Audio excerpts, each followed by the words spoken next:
Okay, I think we're ready to start. If you have some sort of a chumash in front of you, some sort of a copy of the Hebrew Bible, in the Eitz Chaim specifically, we're on page 568. We're in the 39th chapter of Exodus. And I want to preview something from next weekend. Next Shabbat morning, during Hama'alot, the theme of the morning is what it means for an ending to actually be a beginning, a commencement. We come to the end of something, and the end of anything is actually the beginning of something new, a new stage, a new phase, moving on, but moving on means closing the last chapter.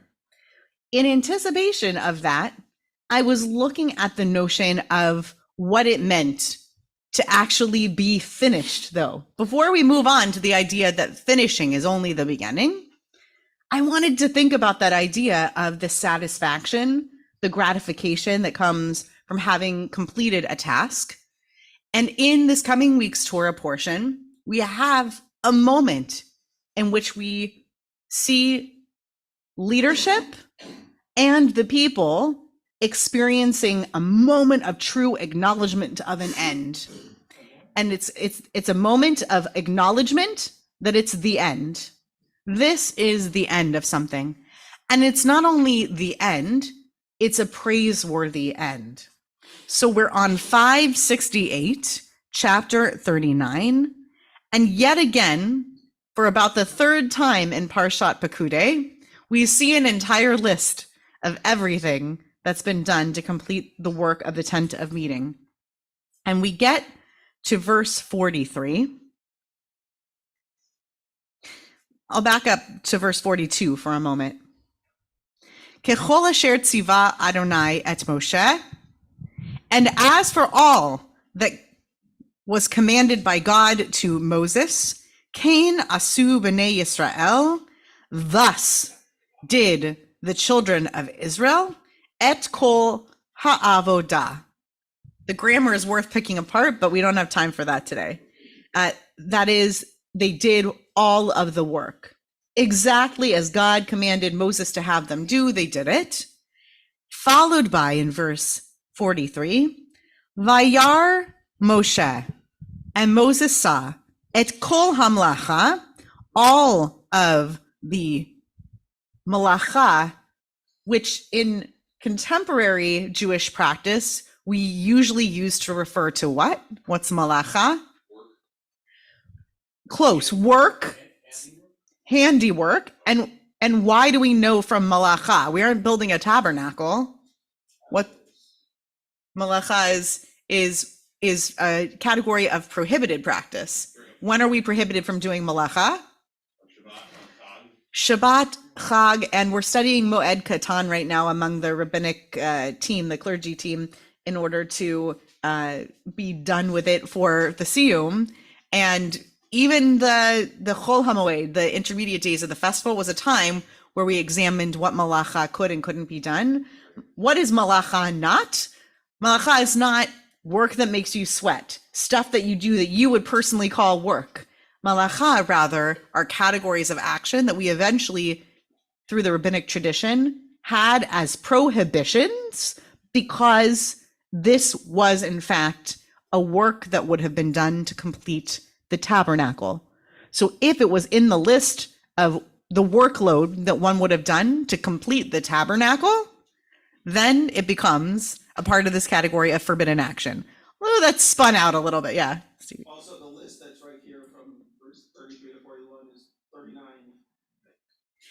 Correct. This is the section on which we base all of the 39 of the list of things in the Mishkan. Oh, it happens to be 39? Well, if you count verse 41 as one thing. Oh, I like that. Yes. Yeah. It is in fact a great description of many of the av malachot, many of the the general categories, we'll call them, the general categories of prohibited action. That's cool. I like the 39 things. So there are 39 of these prohibited categories. All you need to know is that this is the work that the Israelites did right now in the context of this, in the plain meaning of this text. The Israelites have done the work as it was commanded to them. Vayar Moshe et kol hamlacha, and Moses saw all of this malacha, all of these tasks that were done. Vehine asu ota ka'asher tziva Adonai, a repetition of what the narrator said the verse before. The narrator said, hey, the Israelites did all of the stuff that God told Moses they should do. And then in verse 43, and Moses saw that the Israelites did all the work exactly as God had commanded it to them. Kain asu, they had done it. And these last three words are what we're going to focus on for our learning. Vayivarech otam Moshe. What did God do? Moses. What did Moses do? What did God do? We don't know what God did in this verse. What did Moses do? He blessed them. Great. We're going to, usually on my source sheets, I try my best to go in the chronological order of the commentaries, but I'm not interested in that today, so I'm not doing that. I'm looking at different questions, and the first question that I have comes from the Orach Chaim, and I want to look at two. We're going to skip over one. We only have so much time, so we're going to look at number 2. This is on this part of the verse. The previous commentaries on the previous part of this verse 43. Vayivarech otam Moshe. The reason that the Torah wrote the name Moshe, Moses, instead of simply he blessed them, right? The verse invokes the name of Moses, is to teach us not to take this blessing lightly. To drill down on this commentary, which I believe is 18th century, to drill down on this commentary a little bit, the notion here isn't just that Moses is mentioned by name, but which part of the verse Moses is mentioned in. Moses is mentioned right here at the end of the verse. Vayivarech otam Moshe. Ends with the emphasis, and he blessed them, that is Moses. And that's how we end this portion of the story that eventually became a chapter division. So it's something very special, says the Orach Chaim, to be blessed by a man of God such as Moshe. If the people had been blessed by someone of lesser stature, the Torah would not have recorded this as something we have to know so many thousands of years later. And also normally, the Torah could have written what? Moshe Beirach Otam, or who Beirach Otam. Moshe blessed them, as in the we don't have a past or a future tense, but rather in the non-generative, the point being that we could have moved Moshe's name to the beginning of this phrase, not just the beginning of this sentence. But by placing the name Moshe at the end of the line, the Torah taught us the significance of being blessed by someone of Moshe's standing. So if you pick this apart in plainer English, what this means is, it's one thing to say their teacher praised them. And it's another thing to say they were praised greatly. By whom? The teacher herself. Right? To end with the one who is doing the subject is to emphasize what? What's so special about that? I agree with the take on the commentary, but what is so special about being blessed by a particular person? How does it feel different to be blessed by a Moshe rather than just anyone? He's referred to as Ish, he's referred to as Ish Elohim, he's a man of God. So he in effect is conveying the messages to the people. Okay, so as Marshall says, Moshe is a man of God, And so he's conveying the messages of the people. So he has a certain standing. His praise has a certain standing. Yeah. Yeah, Bob. It says that Moshe observed that they had done. So this is like indicating his response to what he observed. So I don't see it as that. I mean, I understand what you're saying, but it's not that. There's more to it. He saw what they did. Right. He saw what they did, and we're going to get to the meaning of Vaya'ar for now, but I will still read back into what you're saying, that Moshe was one who saw what they did. It's one thing to have someone say, hey, I heard that program last week went really nicely, versus someone who said, you know, I'm so glad I came to that program. It was wonderful. Right. So you're right, actually, if you don't mind my reading your commentary about the Vayar into the verse, it's true that there's something to the fact that it was the person observing the labor who comes and says, wow, bless you. This was amazing. This is amazing. Go ahead. Any other takes on why it's so special to have somebody? Moshe liberated them. So it's the figure whom he is to the Israelites. Right? He's the one who took them out of Egypt, even though it's the hand of God. Moshe is the one who's leading the charge. And now they've done a task as a team, ostensibly as a people. And he's saying, blessing Otam. So I'm going to read your commentary back into the verse. He blessed them. That is Moshe. And what was he blessing? He blessed them. Right? We're not going to actually go anywhere like in that direction in this commentary today. But there's something to be said about the fact that Moshe blessed them as a people in this moment. He liberated them, but he liberated a kind of a mishmash of fleeing, people who are fleeing from a life of slavery. It was just a whole mixed bag of people, and a mixed multitude along with them. And now he's blessing them and blessing them as a people. Good. Okay. So I think this answers the question, why is this blessing so special with the I'm doing this Jeopardy style, so backwards, that's the question I'm inventing. And the answer is, it's a special blessing and it's a special moment of conclusion because Moses is the one to come and offer the blessing in that moment. I'll add my own commentary to it, which is to say twice in 42 and 43, we are told specifically that the people did the work as God commanded Moses to have them do. And there's something about your work being examined and said, and someone saying, thank you not only for doing it, but really doing it as I asked. And by the way, as I asked, being the one organizing a task or God organizing the task is very different than thanks for doing it well. Thanks for doing it to the best of your abilities. This is something else. Thanks for doing it just like God asked. Moshe is the inspector in that regard, and they're getting a passing grade on their inspection. Yeah. It also sets the continuity from God to Moses to the people. Great. And it also preserves the continuity of this line. God commands Moses. Moses oversees the work. Vayar, he sees it, and then he blesses them on having completed it. Great. So it preserves that chain of supervision from God.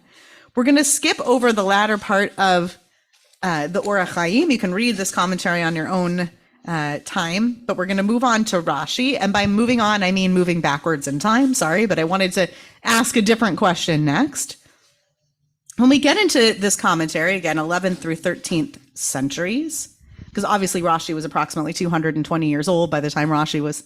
We can talk about that another time. We'll say the school of Rashi. The school of Rashi says something about, well, what exactly, I'm going to, again, Jeopardy us.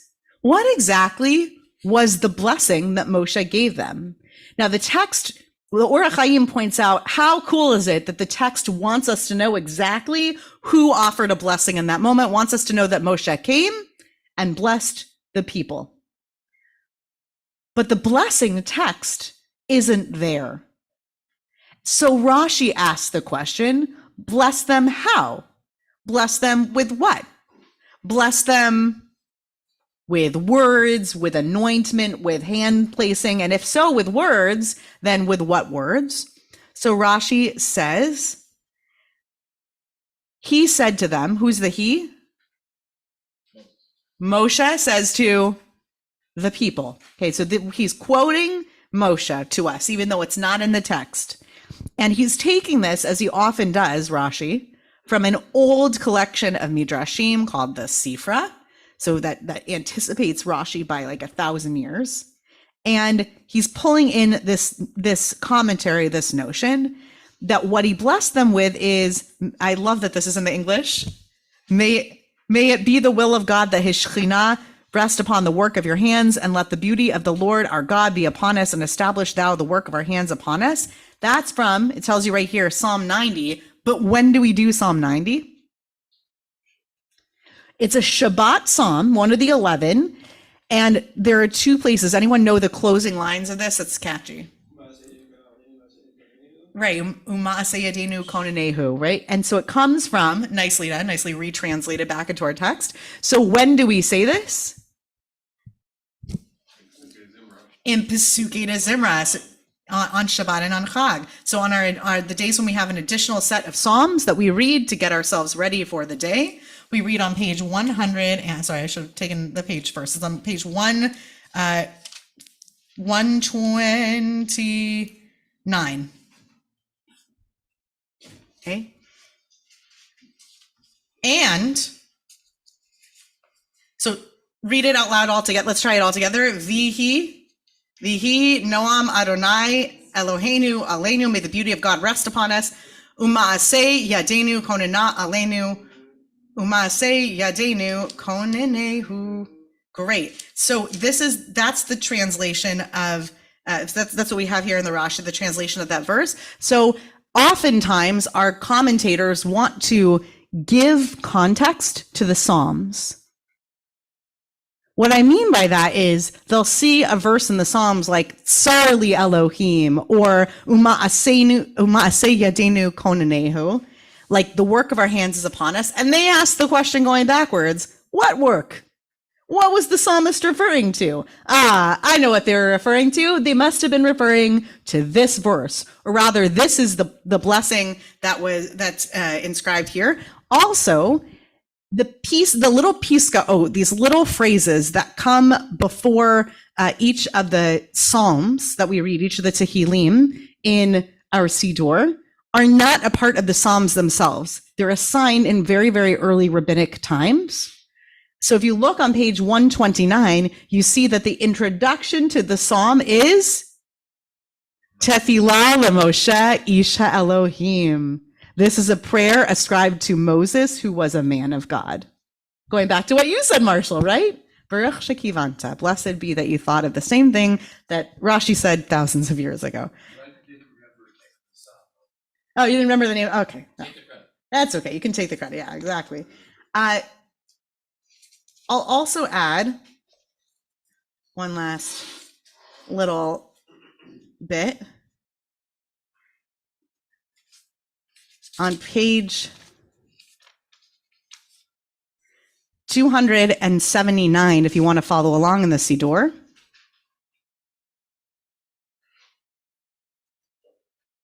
this verse also shows up at the end of Shabbat, and we're about to read it. That's why I want to point it out. Not that it has so much additional significance, but we are about to read it again. There's a little selection from Psalm 90. This selection exactly. And when is this? Where are we in the service on 279? We're at the very, very end. We're what we every service has an introductory portion to the service, a main portion of the service that may contain the Shema and an Amidah, always an Amidah, but also the Shema is in that middle portion. And then there's always an outro as well. The most minimal version of this is Mincha has Ashrei, and it ends with Aleinu. It's the smallest one. And the rabbis tell us in the Gemara, this is because, in the Mishnah, carried into the Gemara, that this is because people have to work and they've got stuff going on in the middle of the day. In Ma'ariv, we have an outro, and at the end of Shabbat, you can tell, we won't get too deeply into this, otherwise I'd be on another track, you can tell they're dragging their feet on ending Shabbat.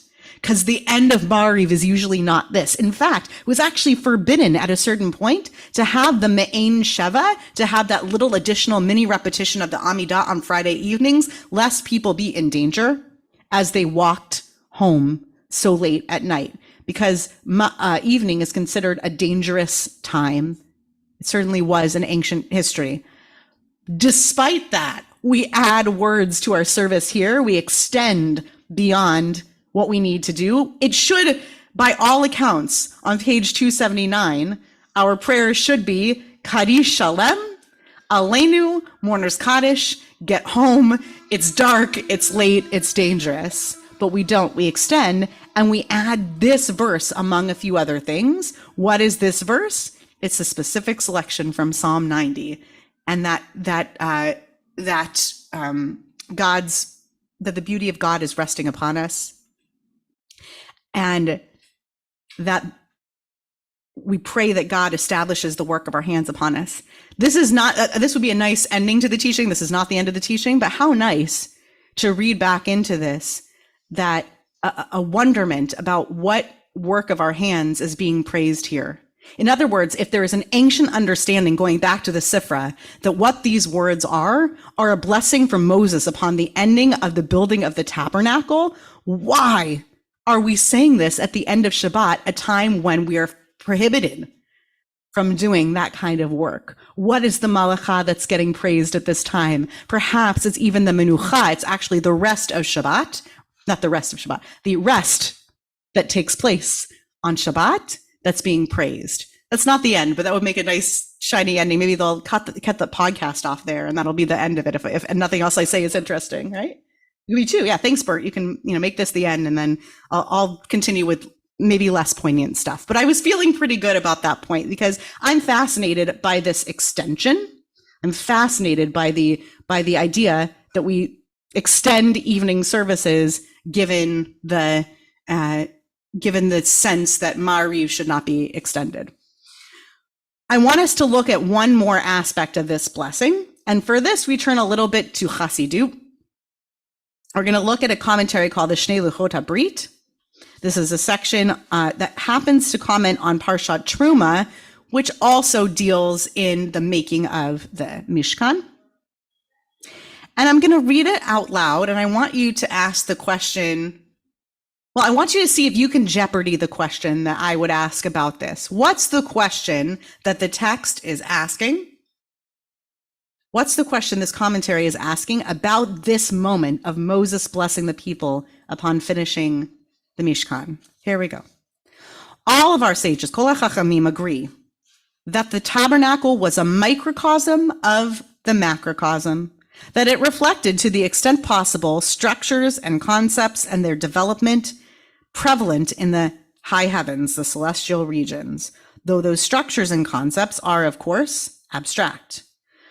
So in Midrash Rabbah Truma, again, a very old rabbinic commentary on Parshat Truma, which also deals in the making of the tabernacle, we hear a commentary on the section of Chronicles. Yours, O Lord, our greatness, might, splendor, triumph, and majesty. Yes, all that is in heaven and earth. This is what Rabbi Berechia says, and he sees this as proof that God transferred God's residence to the tabernacle. There's also a Midrash Tanchuma on Parshat Pekudai, that's us, which quotes from Psalms 26:8. O God on high, I love your temple abode, the dwelling place of your glory, as proof that the residence of God on earth corresponds to the one God has in the high heavens. In other words, God has a seat on a throne up in heaven, and also God has a seat in the Mishkan. Right? God has a place to be dwelling in the Mishkan. Its construction was also a repetition of the process of creation. So what's a repetition, or I'm going to translate this as a parallel to the act of creation? We're going to find out. Okay. This is derived from the text of Genesis 1:1. I think you know it. Bereshit bara Elohim is the beginning of the Torah. At the beginning, God created the heavens and the earth. And in Psalms 104:2, we read, you spread the heavens like a tent cloth. The tabernacle was also covered by tent cloth as per Exodus 21:6, you shall make the tabernacle from 10 strips of tent cloth. So what's their trajectory? Bereshit 1 says God spreads it out like a tent, to Psalms, this verse that says that you spread the heavens like a tent cloth. And then the reasoning is, and when did we spread a tent cloth? When we made the Mishkan. Oh, that's what it referred to. When describing what happened on the second day of creation, the Torah speaks about a firmament, which is to separate the upper waters from the lower waters, giving instructions. Whereas when giving the instructions for building the tabernacle, the Torah directs that there should be a curtain that divides between the sanctuary and the Holy of Holies. So just as God separates the heavens from the earth, so that creates a firmament for that. Also, we have what in the Mishkan? What's similar in the Mishkan? The sanctuary and the Holy of Holies needs a parocha, needs a curtain to separate between the two of them, just like the firmament that we learned about early in the Torah. The Torah, relating the work God performed on the third day of creation, mentions that the waters are to be gathered in one area. So all the waters on earth were gathered into one place. Whereas during the construction of the tabernacle, the Torah commands the construction of a copper basin into which all the water is to be poured. Our bat mitzvah today spoke beautifully about the power of women and their supposed contribution to the Mishkan by having given of their implements that would then later be turned into a copper basin in the tabernacle. So this text, this midrash, sees a comparison between the ingathering of the waters that existed in the earliest version of the earth by God and the idea of collecting all the water in a basin in the Mishkan. On the fourth day of creation, the Torah reports the construction of the great luminaries. What are those? The sun and the moon, the big lights up in the sky that are sometimes there. Whereas the Torah commands the construction of what? What's the comparison? Yeah, you have to have a menorah. It's part of the furnishings. So you also have to create lights there. On the fifth day of creation, God created the birds. I can't wait to see what they think are like birds, right? Whereas in the tabernacle, the Torah commands that what should be on the lid of the Holy Ark? There should be cherubim who are kruvim, whose body types include wings. Okay. And in addition to that, they said also we offer up the sacrifices of birds. So maybe that's more of a direct, a dvar acher. That might be another way of looking at it. We also offered up sacrifices of birds. Okay. Like if you weren't buying the cherub bit, right? Like if that's not satisfying, if you don't buy the whole cherubs with wings parallel the birds, you might like the notion that there were sacrifices of birds offered there. On the sixth day of creation, God created humankind in God's own image to reflect the glory of that human being's creator. Whereas in the tabernacle, a human being, the high priest, was to be anointed and consecrated to parallel in this microcosm the function of man in the macrocosm in this microcosm. So what is it that we did that's parallel to God creating humankind? What did we make? God created humankind, and what did we make according to this? We made a priest. We made a Kohen Gadol. According to this read, we created a Kohen Gadol. We did that as a people. This is like God creating humankind. We were the ones who anointed. God didn't make the high priest. God said who was going to be the high priest, but we anointed the high priest. We made that happen. And then on the seventh day of creation, the universe is described as having been completed. And we find a similar expression when the Torah describes the construction of the tabernacle as having been completed. When the universe was completed, God blessed it. Whereas when the tabernacle was completed, Moses blessed it. Vayar Elohim. Bob pointed it out earlier. What's the Vayar Elohim? Vayar Moshe. He pointed out earlier. I gave it away. What is that parallel to? Vayar. Exactly. Vayar Elohim, and God saw all that God made, and it was tov. It was good. This midrash says that the blessing that Moshe was saying was, this is good. Just like God looked back at the end of creation on Shabbat and said, all that I made was great, so too does Moshe, in parallel to all of that creative activity, come to say, look what you did. It's tov, right? Or maybe even tov me'od. But those aren't the words that Moses uses. Instead, we have this idea from the Sifra that we're praising the work of people's hands, because of course it's people making this, not God. Skip over the next bit, and I want to read two last things, and we'll close. In the middle of page that's not numbered, that has the bolded text in the middle of it that says Parker Palmer, the active life, a spirituality of work, creativity, and caring. I want to read this paragraph in the middle. But for me, and for many people that I know, these ordinary activities, work, creativity, caring, contain an extraordinary mix of blessing and curse. The blessing is obvious, especially when we lose the chance or capacity to do these ordinary things. The active life makes it possible for us to discover ourselves and our world, to rest and extend our powers to connect with other beings, to co-create a common reality. The joys of action are known to everyone who has done a job well, made something of beauty, given time and energy to a just cause. Take away the opportunity to work, to create, or to care, as our society does to too many people, and you have deprived someone of a chance to feel fully human. In other words, the opportunity to do work is the blessing in and of itself.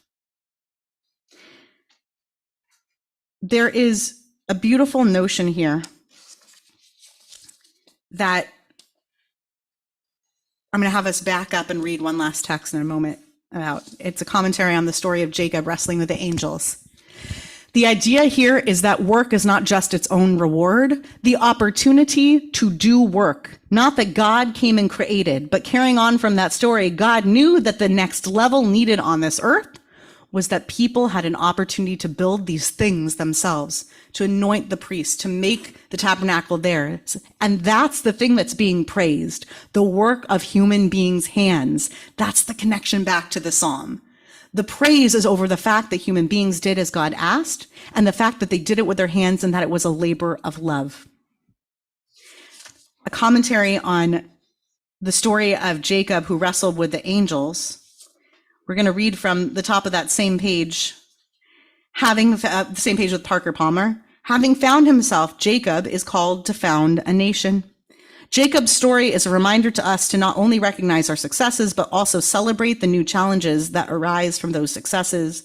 The reward for a job well done, after all, is another job. May we merit success in the works of our lives and use those achievements to inspire us to even greater heights. So I guess that was a little bit too much of a teaser, because the truth is, even this commentary, and I think all the commentaries are kind of driving to the same point, say that the real blessing of this work is now the real work can begin. And not only that, but that the Jewish people, Bnei Israel, the children of Israel, in that moment in our Parsha, have found favor in God's eyes by the works of their hands. And now, just as once Jacob was given the name Yisrael, that wasn't the end of his story, but rather the beginning of the lineage of the Israelite people.